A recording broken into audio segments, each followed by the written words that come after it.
ఎమ్మీగా ఎంతో టేస్టీగా ఉండే హెల్దీ బ్రేక్ఫాస్ట్ తయారు చేసుకుందామా.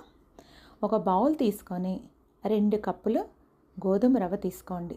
1 కప్పు పెరుగు తీసుకొని మొత్తం మళ్ళీ కలబెట్టేసి దానికి ఇంకొంచెం వాటర్ వేసేసి, అంటే దాని పైకి కొద్దిగా వచ్చే వరకు వాటర్ పోసేసి అది ఒక 15 నిమిషాలు నానబెట్టుకోండి.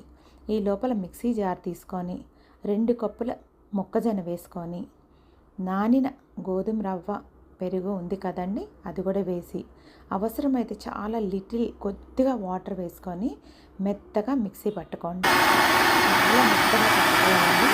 ఇది షుగర్ పేషెంట్లకి చాలా మంచిది. ఈ బ్రేక్ఫాస్ట్ అందరు ట్రై చేయండి.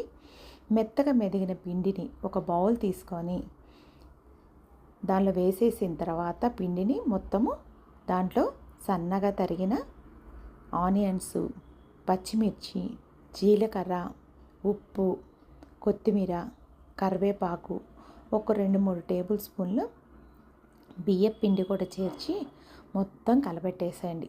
పిండి గట్టిగా ఉంటేనే వాటర్ వేయండి. నాకైతే కొంచెం గట్టిగా వచ్చింది కాబట్టి చాలా కొద్దిగా వాటర్ పోసి వెంబడే వేసేసుకోవచ్చు. ఇది నానబెట్టాల్సిన అవసరం లేదండి, వెంబడే వేసేసుకోండి. పెనం పెట్టేసుకొని 2-3 చుక్కల ఆయిల్ అండి, ఆయిల్ కూడా ఎక్కువ పట్టదు. నేను చూపించిన విధంగా చిన్నదిగా వేసుకొని కాల్చేయండి. చూడండి, చూడటానికే కాదండి, ఎంతో క్రిస్పీగా ఎంతో టేస్టీగా హెల్తీ బ్రేక్ఫాస్ట్ అండి. మీరు కూడా ట్రై చేస్తారు కదా.